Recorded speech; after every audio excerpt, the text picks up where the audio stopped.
quando você tem um imóvel aqui, você põe para ele para alugar, você é o dono do imóvel, você investiu no imóvel, você vai arrumar um inquilino. O inquilino, ele geralmente paga o aluguel, ele paga o seu IPTU, ele paga o seu condomínio, não é isso?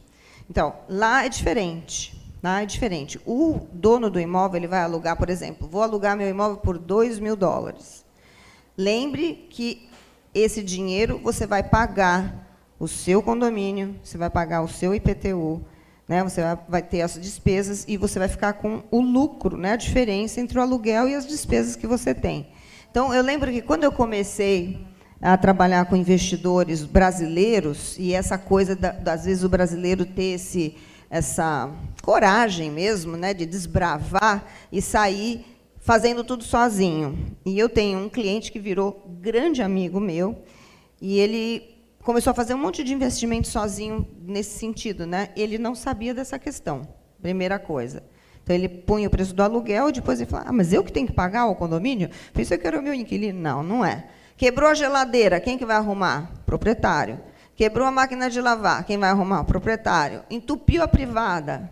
Eles ligam lá para o administrador o tempo inteiro. Aí você tem que ter um belo de um contrato de dono, né, a gente como administrador, junto ao nosso investidor e o inquilino, para ver qual é a responsabilidade do inquilino. Lá ninguém vive sem ar-condicionado, por exemplo.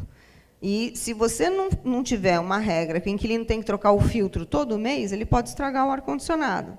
Então, a gente faz vistoria anual, a gente tem uma série de cuidados que, às vezes, se você fizer direto, você pode se dar mal.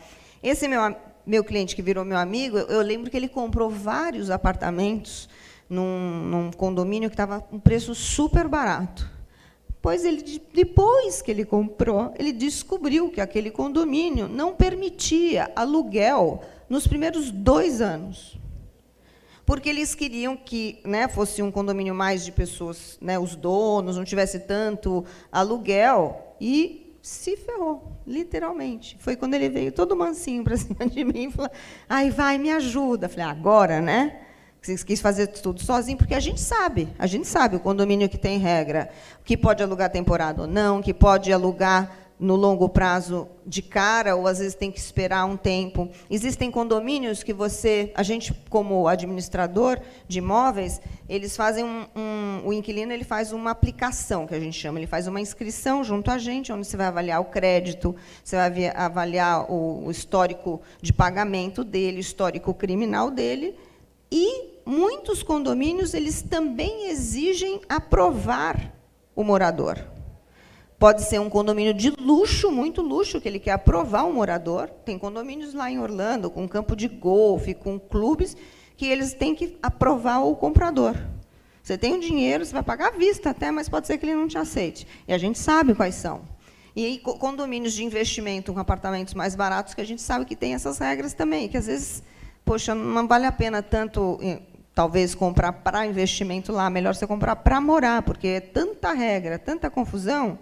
Né? Tem alguns condomínios, e às vezes as pessoas não entendem isso. A gente trabalha muito, muito com gente que está indo morar por um tempo, com visto de estudante, depois vai fazer a transferência para um outro tipo de visto, ele quer morar num condomínio X, porque está com um preço bacana, e às vezes eles não aceitam.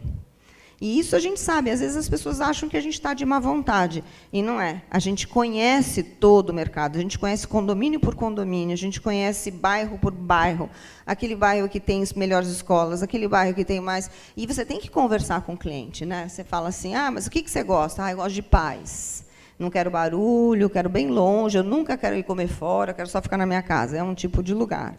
Tem gente que fala, eu quero sair toda noite, quero ir jantar fora toda noite. Você sabe o outro bairro que tem mais opções, mais vida noturna. Então, tudo isso é uma questão da gente conhecer realmente o mercado e fazer com que os nossos clientes, os nossos brasileiros, os nossos estrangeiros, confiem no nosso conhecimento.